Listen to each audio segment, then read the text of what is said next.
Our next speaker is Francesca Tuazon from UPenn, and she's going to talk about the role of metalloproteases in dorsal control patterning.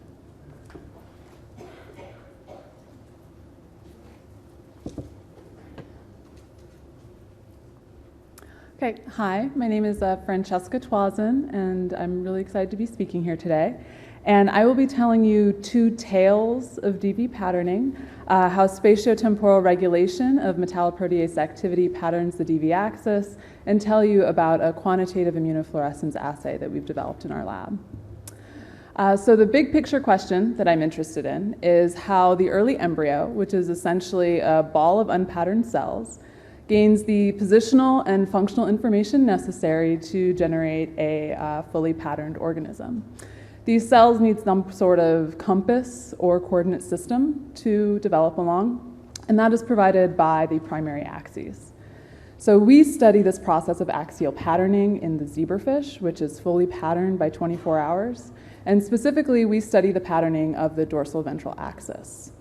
So the DB axis is set up by an embryo-wide morphogen gradient of BMP signaling, and as a morphogen gradient, different amounts of BMP signaling specify distinct cell fates. So high levels of BMP signaling specify ventral fates, no BMP signaling specifies dorsal fates, and intermediate levels of signal specify lateral fates.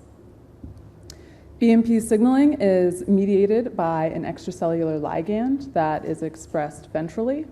And this ligand will bind and activate its receptors, which results in the phosphorylation and nuclear accumulation of the pSmad transcription factor. And it's the amount of nuclear phospho-SMAD that then results in the transcription of BMP target genes. But the gradient that we're so interested in actually isn't just mediated by the ligand itself. It actually requires critical extracellular regulators. So the essential BMP antagonist is cordon, which is expressed dorsally, and it functions by binding and sequestering the ligand to prevent it from signaling to decrease BMP signaling. Cordon itself, though, is also regulated by a class of metalloproteases. And these metalloproteases are ubiquitously expressed in the early gastrula, and they're called tolloid and Bmp1a. And they function by cleaving cordon to release the ligand, enabling it to signal.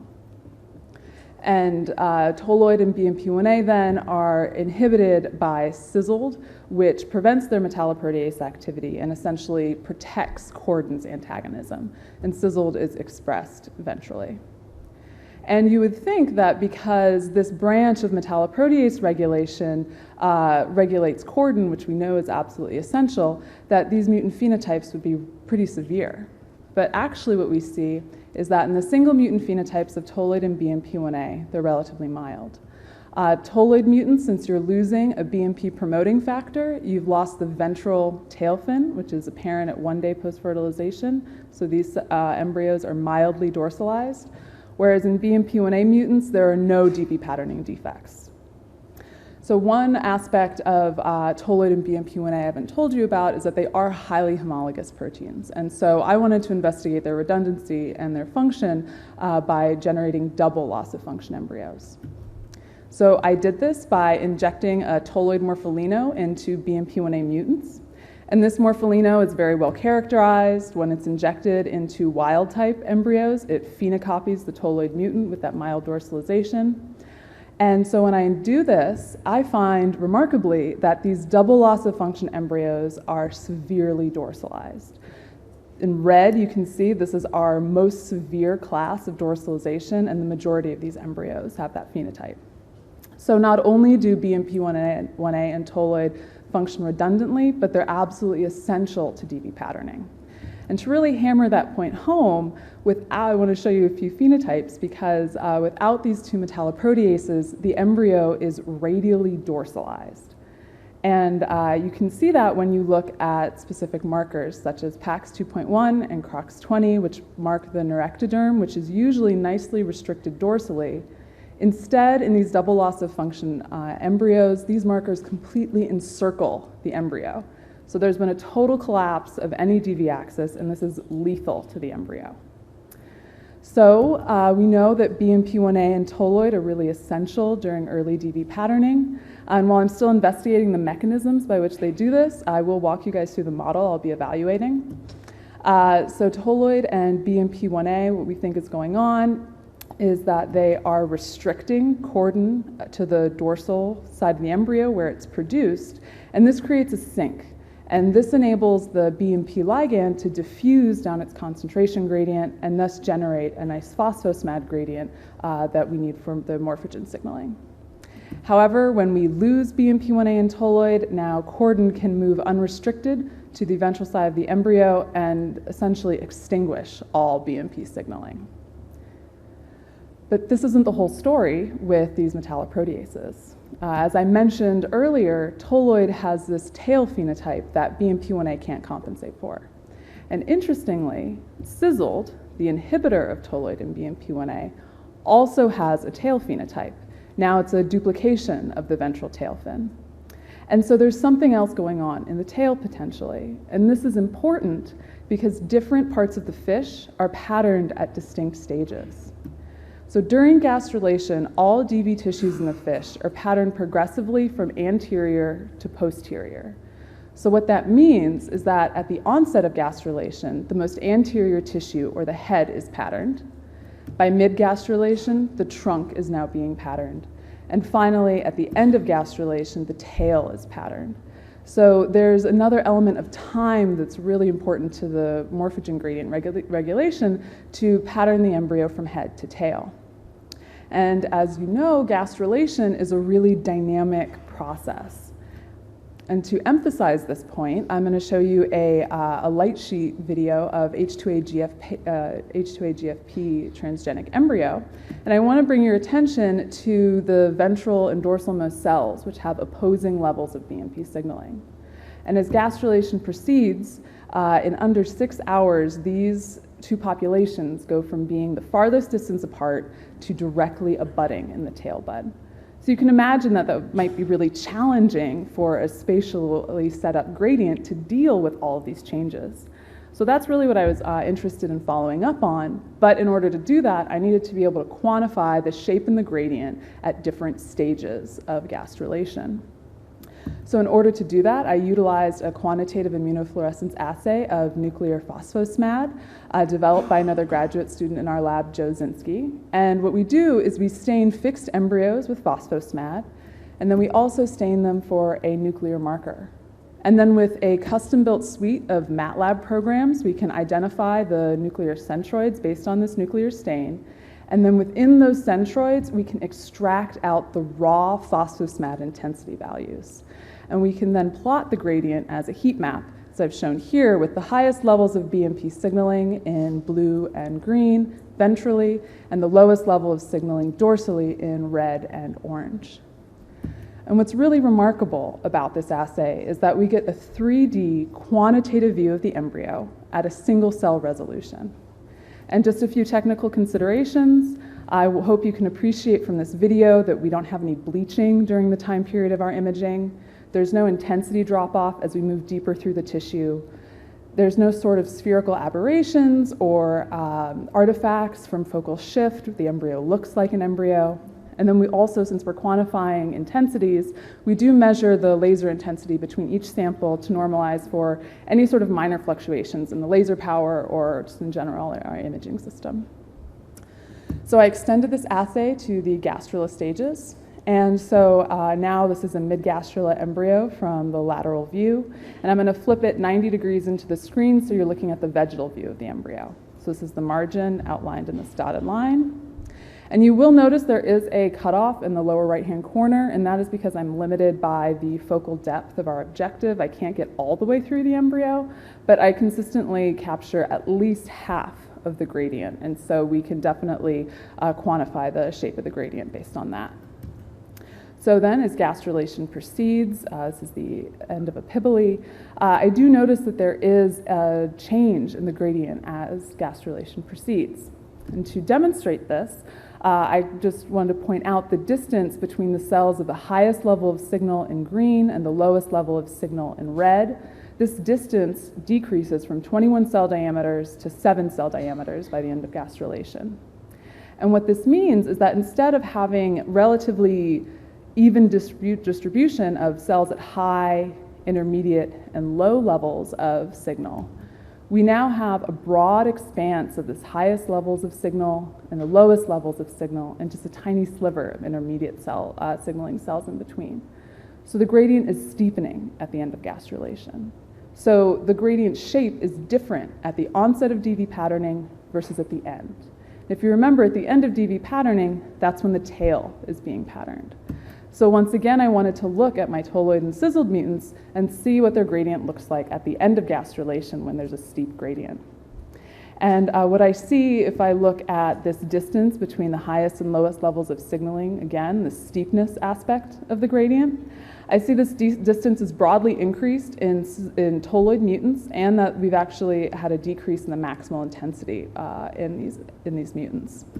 And so what this means is that we have a shallower gradient now. We've lost that steepness aspect. And so what I think is going on is that tolloid is providing a boundary to restrict cordon.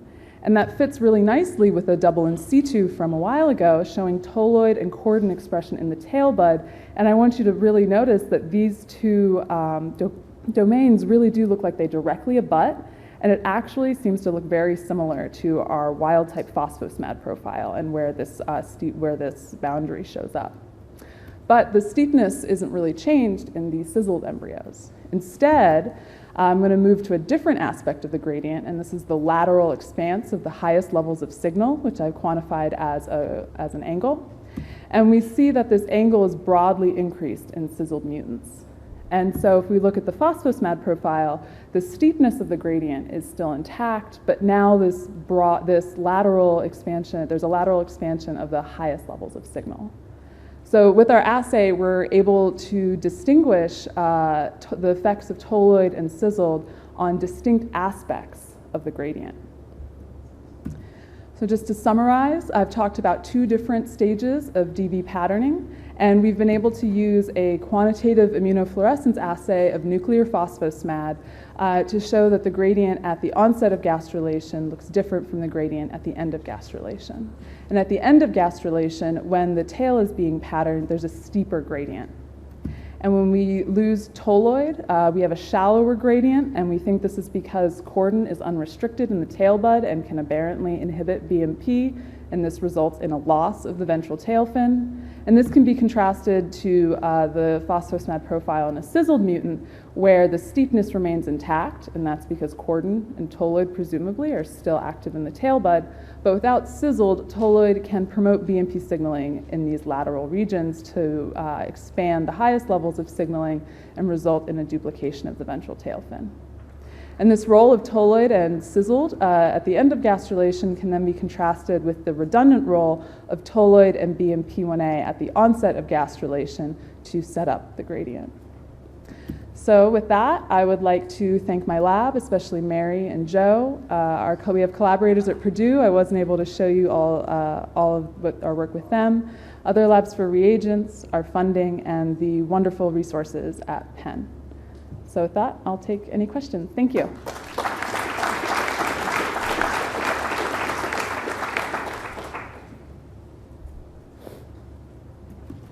Hi, very interesting talk. So I have two questions. One is, do you know the temporal dynamics of the Bmp1a and tolloid here? And the second question is, the steepening of the gradient, is it only because of the reaction diffusion of the ligands themselves, or it has something to do with the cell movements, the BMP secreting cells movements as well?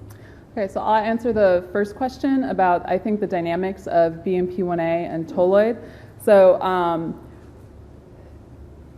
we know where the mRNAs are expressed. They go from being ubiquitously expressed at the onset of gastrulation to actually being restricted in the tailbud. But in our system, if you're asking about their protein expression, we actually currently cannot visualize these proteins at endogenous levels in our system. So we have to kind of get around that using mRNA expression and looking at the pSmad profile.